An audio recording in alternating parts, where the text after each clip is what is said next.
शहीद खुदीराम बोस की कहानी।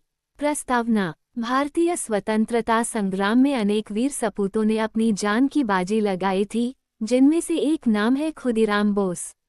उन्होंने अपने जीवन का बलिदान देकर अंग्रेजी हुकूमत के खिलाफ विद्रोह की ज्वाला भड़काई। उनका जीवन साहस, समर्पण और देशभक्ति का प्रतीक है। इस कहानी में हम उनके जीवन, संघर्ष और बलिदान की गाथा का विस्तार से वर्णन करेंगे।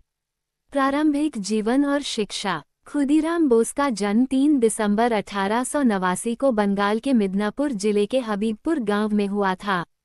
वे एक साधारण परिवार से थे, लेकिन उनमें असाधारण देशभक्ति की भावना बचपन से ही थी।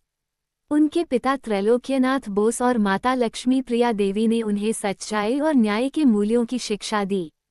खुदीराम की प्रारंभिक शिक्षा गांव के ही स्कूल में हुई। वे बचपन से ही बहुत तीव्र बुद्धि के थे और शिक्षा में गहरी रुचि रखते थे। परंतु अंग्रेजी सरकार के अन्यायपूर्ण कृत्यों और देश की दयनीय स्थिति ने उनके मन में अंग्रेजों के प्रति आक्रोश और देशभक्ति की भावना को और भी प्रबल कर दिया। देशभक्ति की शुरुआत।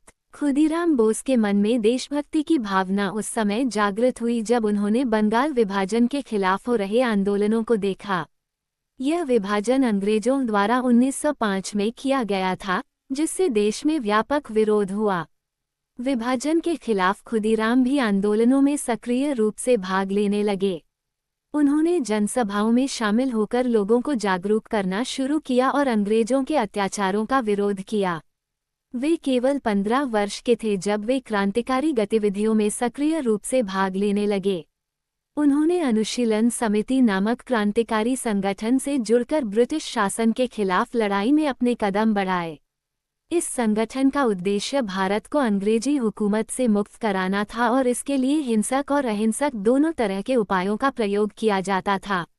राजनीतिक गतिविधियों में सक्रियता। खुदीराम बोस ने अपने क्रांतिकारी जीवन की शुरुआत बम निर्माण और वितरण से की।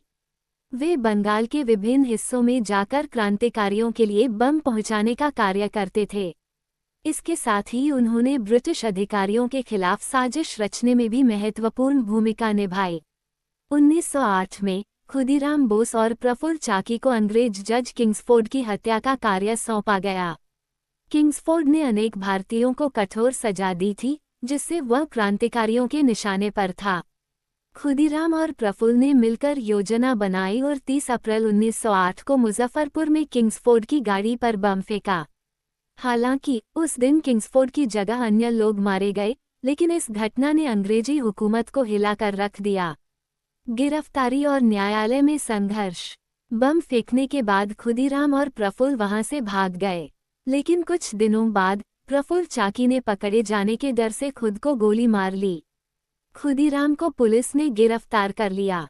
उनकी गिरफ्तारी ने पूरे देश में हलचल मचा दी। 17 साल के इस युवा क्रांतिकारी की बहादुरी की चर्चा हर जगह होने लगी। खुदीराम पर मुजफ्फरपुर बम कांड के मामले में मुकदमा चलाया गया। उनके खिलाफ अनेक गवाहियां दी गईं, लेकिन खुदीराम ने किसी भी प्रकार की दया याचना नहीं की। उन्होंने गर्व के साथ अपने कृत्य को स्वीकार किया और कहा कि वे देश की आज़ादी के लिए किसी भी सजा के लिए तैयार हैं। फांसी और बलिदान। अंततः खुदीराम बोस को 11 अगस्त 1908 को फांसी की सजा सुनाई गई। उस समय उनकी उम्र केवल 18 वर्ष थी। फांसी के समय उनके चेहरे पर कोई भय नहीं था, बल्कि वे मुस्कुरा रहे थे। उन्होंने बड़े गर्व और सम्मान के साथ अपनी जान देश के लिए न्यौछावर कर दी। खुदीराम बोस की फांसी के बाद पूरे देश में शोक की लहर दौड़ गई।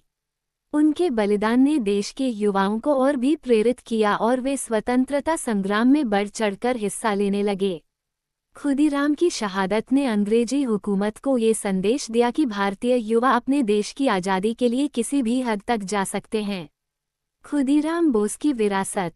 खुदीराम बोस की शहादत ने उन्हें भारतीय स्वतंत्रता संग्राम के इतिहास में अमर कर दिया। उनकी वीरता और साहस को आज भी याद किया जाता है।